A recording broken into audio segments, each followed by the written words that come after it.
isip atong manluluwas, si Kristo sad gitawag sa atong leader, atong magbalantay. Nga isip usa ka magbalantay ug manluluwas sa katawhan, kinahanglan mo set gid siya sa iyang kaugalingon nga usa ka panig-ingnan, model or example.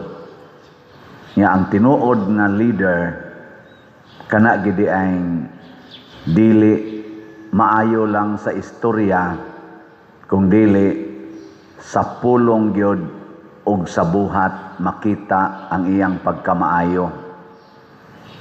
Sige, linyay mong tupad ing na maayo ka nga leader. Ya, og dili leader ing na lang maayo kang magbalantay. Ana, kinsa dinhing mga ginikanana nga mo claim, ako padre maayo jud kong magbalantay sa among pamilya, ta sa kamot.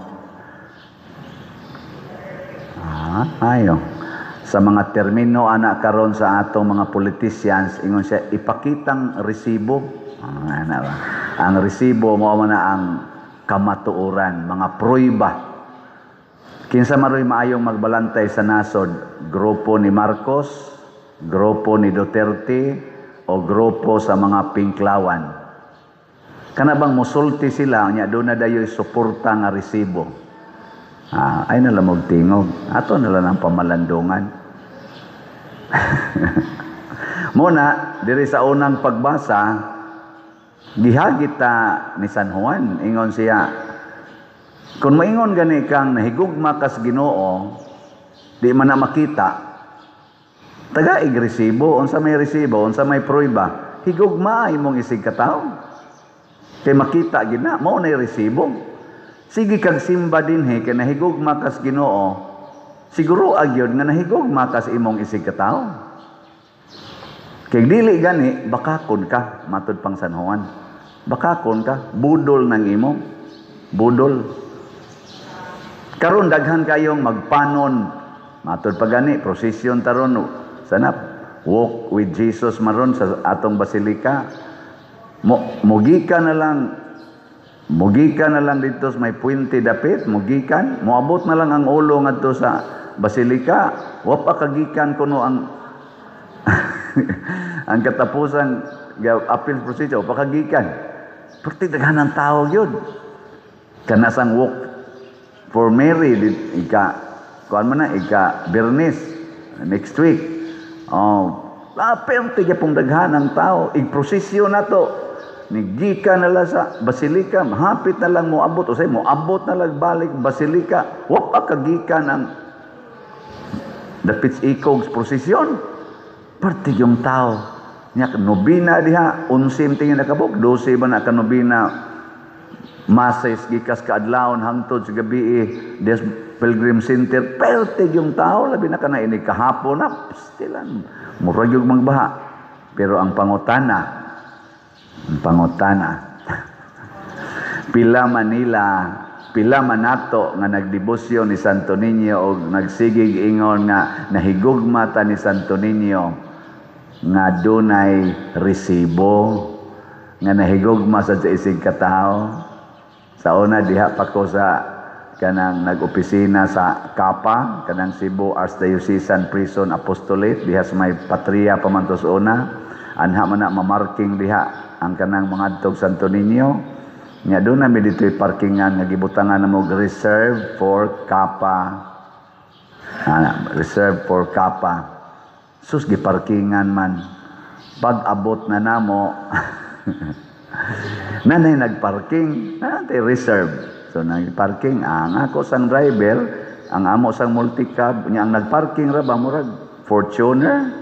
Nana ang multicab yes ang ginuno dito sa lubot sa Fortuner nya. So then mis among opisina ana pag humanas misa diha na gasigig yaw kinsay ka parking kinsay nakalian akong sakyanan iso kay bababay ana gitok-tok mi dito, uy kanang di ay gayaw-yaw diri nga kana ganing babae nga kana ganing ang iya ko nung kan alihan mugawas na siya. Gawas dahil akong driver, ako na si Edgar man to. Ang babae, kita pa kaya kay multi-cab lagi yung taon. Ana, ako ana ma'am, kada ganing ako na, ano yung mag-iparking, kita na may dahil na, ana. Yan siya, awde yung mandikagikan ma'am. Diha may sa to niya, kita ka nang naigibutang ma'am, reserve. Nganong imo man ang giparking, kisam din sa, ako man, amo man na dihang parkingan, kaya kami man mo itagiyaan ng opisina sa kapa, driver man ko sa kapa. Pertigin niyang isuga. Paano yung masakyan ka eh? Dayon akong driver. Mao na nakuha ni mo dito, ma'am, sa Santo Niño. Sa kanang imong isa-isa sa kamot kanamo, maluoy kaunta kanimo ng ilaba, mo na imong batasan. Ako sa itong gipraise at tos Indian, may pagkabuutan sa tos Indian. Nainaw ta dugay pa ito mamatay. Naon ba? Oy, naidaghan diya, oy, managlali sa parkinganan, ana, manag-away, ana, unya, human, dayog ingon dito, kanamo, maluoy, kaunta, kanimo, nangilaba. Ay, biya ni mong tamparuson diha. Kanang prosesyon sa Nazareno, tos Quiapo, moabot nagtag 20 to 22 hours. Ang ilang translasyon, party to kaya pala yun, kanang gubot yun kayo, aron ingnon nga purtig yung, nindutang yun kunay. Pero tanawa ang Metro Manila, puiralas mga buutan, purtig yung daghanang basura, purtig yung huutan na pa'y nagparking sa mga karsada. Anya, maudin na giantosan ni Kristo, aron paantoson ni mo imong mga silingan, nahapit wa na'y agianan, anha na mo magmarking, magbutang paglamisa dihas karsada, nga di na kaagi hinoon ang pedestrian. Mao din na hinungdan nga si Kristo nagpasan sa cross, aron iyang paantoson ang iyang mga isig katao. Di ba? Ngilingay mong tupad. Ing nabsundo na kos Nazareno, din ati ka paantoson. Ay gina. Na di na ti ka paantoson, sundo na kos Nazareno. Unsa maroy pag-antos sa inyong parish priest? Nga ang slat o pamahalin tanan. Unya, inyo kong tantangan sa akong pag-antos. Unsaon man? Kana, palit og slat. Hutdan ninyo palit. Pila na maroy atong slat. Tanaw na to. Tanaw na to. Pila pa'y gipasan sa inyong parish priest. Ang atong grace, ang atong halin, niabot nag 165,000 og 76 ka slots, na pay 534,924 nga wap amahalin, tag 100 pesos per slot. Gipasan pa nina kung 534,900. Niya na ni 70 slot challenge nga tag 7,307 pa atong nadawat. Ang atong PPSC niabot ng atong halin og 92,515, 7,485 na lang ang atong first part sa PPSC. Oh, di gamay na lang akong ipasang gaan na. Basig mahurot na nirong si Manaha. Niya tag 100 pesos ra ni, nya naa ni 162 slot challenge na tag 16,200. Unya ang atong DPR nagsugod na day gahapon ang pag-evaluate, practically nagsugod na sila tukod, pero giadto pa ang mga lugar na tukuranan ang ato ng contractors ni adto na. So tuloy-tuloy na niabot na ang atong natigo mga slots, 28,698 ka slots. Niya mo cover na nig mga 48 ka balay. Nindo tapakpak. Salamat kayo. Niya nasa ni ari nako gahapon, ningon siya, pader mo donate sa dunya ko para anang pabalay nako, pila may mo i-donate in siya. Good for 5 houses.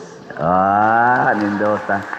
Niya wa pa man sad niya gihatod hinoon, so atong tan-awon kon madayon bagito, basig moingon tag sulti mo lang kana, butang ang gyud resibo. Resibo, pero nalipay na lang ko man isaad siya, di ba?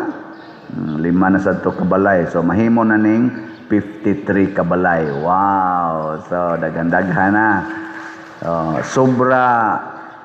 sobra kuan, 100 na ang ni-apply nato karon, sobra 100 na ka mga applicants para mabalayan sila katong nangabanlas ba baha niya.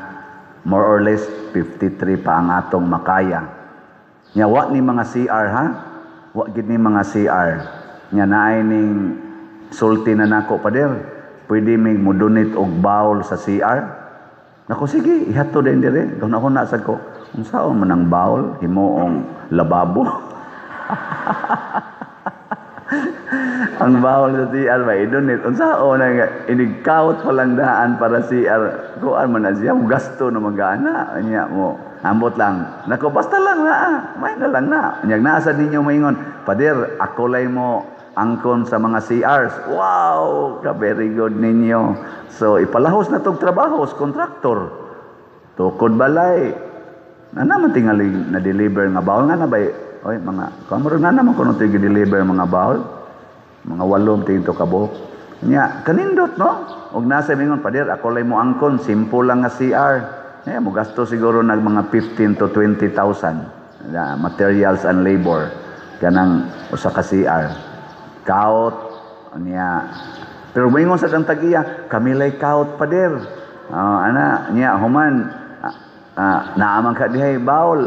Basin pa ba magtinabangay lang kay pag-adto sa atong contractors dito, giingnan man sila nga dili na sila mamuyo sa katong duol sa sapa. So naay uban gyud karon ang atong kong giuna katong dili mo balik og puyo daplin sa sapa. So ang ilarong puy-anan napay daghang mga kahoy nga limpyohonon. Muna nihangyo atong kontraktor nga pwede bag kamo na lay mo clearing sa area nya kami mo imutukod. Ningon sa dito mga tukuranan, o sige Brad, kami mo imo clearing nya once ma-cleared na amo mong ingnon aron nga mutukod na mo. Magtinabangay lang ba? Tinabangay.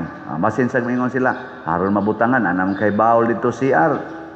Kaan ko ani kana ganing kami lay kaut nya human kamo mo ana tinabangay ta kana mga silingan dito atong ingnon barangay kapitan inyong mga barangay officials.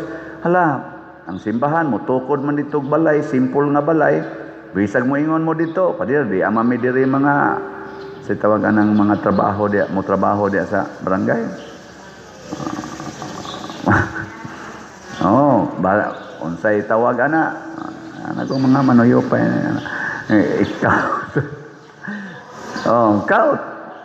Kaut bisag binga 2 meters lang makaut ato na nang mabutangan og bawl. Mga igsoon, butangan nato og resibo ang atong paghigugma. Mao ning salamat ninyo ning gibutangan.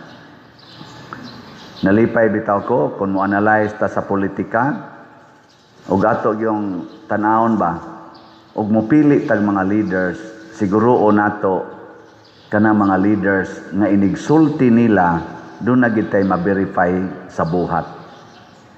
Ang accusation karon sa atong present administration nga daghan og gisulting nindot pero dili mapamatud-an sa buhat.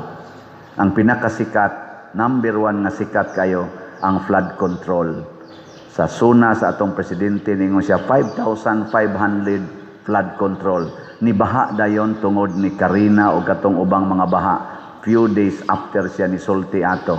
Unsay iyang rason? Nabanggaan sa barko ang flood control or na overwhelm sa kakusog sa uwan kay climate change. Nya sunod ato tungod sa mga basura nga wa mahipos, pero sa dihang ning grabe na gyud tibuok na hapit na tibuok Pilipinas ang wa gyud klaro nga mga flood control, niingon na siya ay ghost projects di ay ang kadaghanan. Substandard di ay. Nya gipangutana kinsa may gahimo ghost project og substandard, imbestigahan pa nato.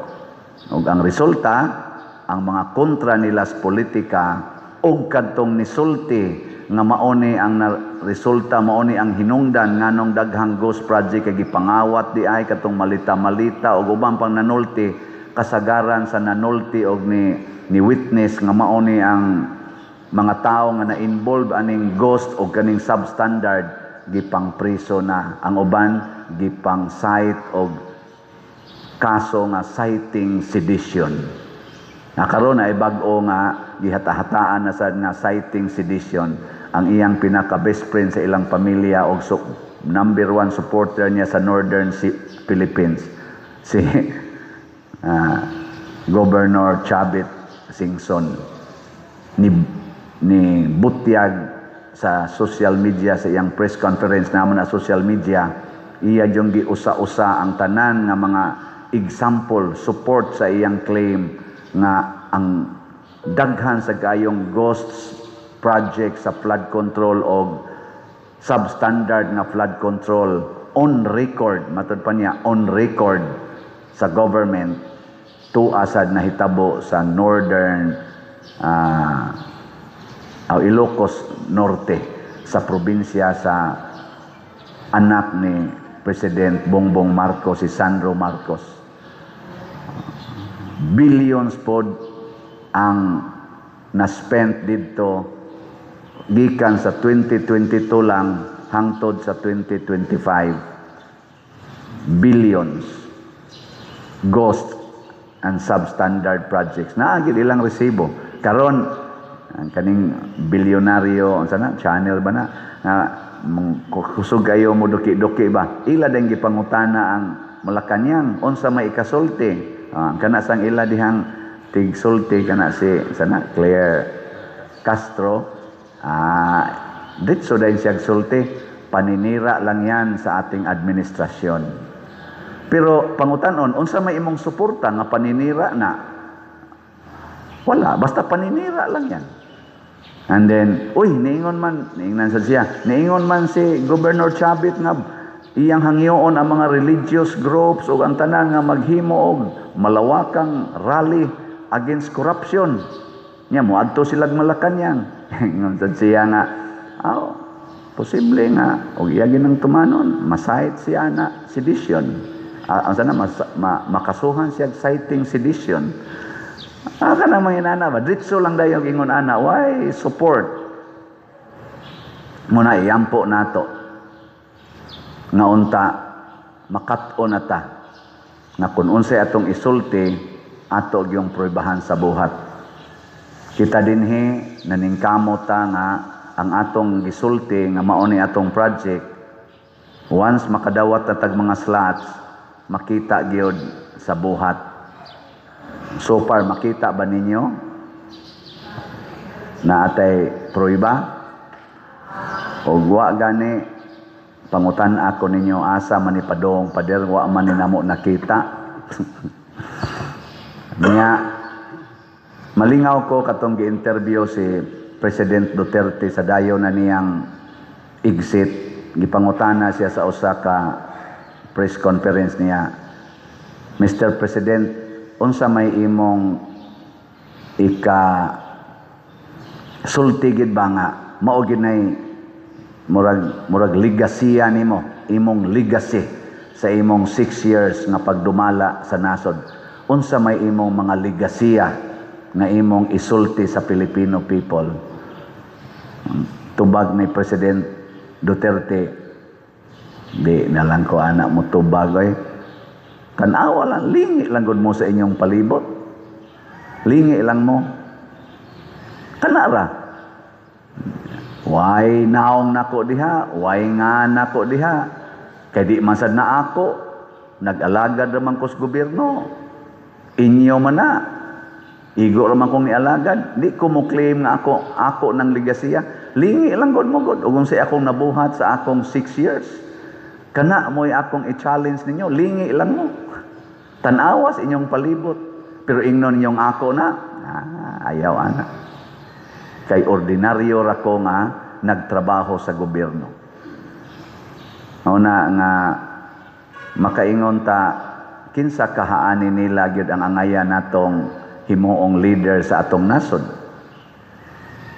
Ang kanibang grupong Marcos, grupong Duterte o grupos mga Pinklawan magpadayon tag pamalandong nya ibase nato kanunay sa atong gituohan nga mao ang Ginoo. Ang nahigugma gyud sa iyang isig katawo mao'y maayong himuong leader. Pero kanang mahigugma lang panahos eleksyon, Unya, manghatag lang panahon sa eleksyon, manghatag lang og kwarta og mga suporta basta duna na siya pangayoong suporta para botasyon, ato na nang hunungon pagsuporta. Kay mga tigpakaaron ingno na, mga bakako na, wa na sila'y gugma nga tinud-anay. Kutob ranas bakba, tamis kayong paminaon, dali kinilang i-twist ang mga kamatuoran. Unya, why tungod lang kay naa sila'y gahom. Unya, kung imo yung i-press ang imong isyu, citing contempt, impeachment, or citing sedition, priso dayon ka. Pero kadtong mga gipang bulgar nga mga ngan, nga dagko kayong mga ngan, nga mo'y nagkuha sa dagko kuno kayong kwarta, nga naag yung mga resibo, na ay video, na ay record, na ay sinuwat, ingnon dayon, paninira lang yan. Ato na nang hunongon sila pagsuporta o kinsa man na sila gikan sa kinatasan naris kinaubsan kay nag-usik-usik lang na sa atong kwarta. Matod pas gisulti ni Chavit Singson, di na ni nato padugayon kay nahurot na ang kaban ng bayan. Hurot ng kwarta sa PhilHealth kuno, hurot ng kwarta sa naas mga government banks, hasta PDIC, pangkuha na. Unya karon magsigi pag yung pangutang aron kuhaon rasad. Siya hurot na. Sobra na kaayo. Doon na maging korupsyon ng atong nasod, kay ulado maginis korupsyon, pero ang tanang korupsyon nga totalo nato gikan sa mga 20-30 years ago, totalon tong tanang korupsyon, murag hapit na malaboy sa korupsyon karong few years pa lang. Matod pa ni Chavit Singson, ito ang pinakamalawakan at pinakamalaking korupsyon sa ating bansa na nakita ko sa buong buhay ko, sa tagal ko na sa politika. So nakaingon ko ba, doon na ginisi resibo? Kay politisyan man eh. Ako lang yung gi-highlight din kay ang Philippines, usa ka Catholic country. Puy anato ang gugma, puy anato ang kamatuoran, kada nato sulti, suportahan nato sa buhat. Kay matod pa ni Kristo, ang nahigugma sa Dios, nahigugma sa isig katao. Pag ingon yung Kristo diri sa atong ebanghelyo, kining bahina sa kasulatan nga inyong nadungog nga gibasa, natuman karon. Ang iyang gi-refer, ang iyang kaugalingon, natulala silang tanan. Kay before gisulti ni Kristo, iya namang giayo ang mga masakiton, iya namang gisangyaw ang maayong balita, iya nang gibuhi ang mga patay, daghan na kay sa gihimong mga buhat nga maoy gimensyon diri sa gisuwat ni propeta Isaías. Nya una pa siya nisulti nga karong kining maong bahinas kasulatan natuman sumala sa inyong nadungog nga gibasa. Kay siya nga nagbasa nakahimo na sa maong buhat. Last na lang lingi sa imong tupad. Ingna, di na kumuhunong og higugma sa slat. Ingna, di na kumuhunong sa paghigugma sa slat. Sa ato pa, kada semana nagyug kamo palit og slat. Nindota na mamatay dayon ka nga naay gibutang the slaughter. Nindot kayo. Igabot ni mos Ginoo, nakatatak na sa imong agtang ang slat. Nya, unsa may mahitabo? Masud ka sa langit, dili. Masud. Kay unsa may meaning sa slat? Sacrifice. So, nakasacrifice na ka para sa parokya. Nya, love. So, naka-express na ka sa imong love sa parokya. Nya, offering. Naka-offer na ka para sa Ginoo. Nya dayon, treasure in heaven. Basta nindo tadritso dayon ka sa langit ana.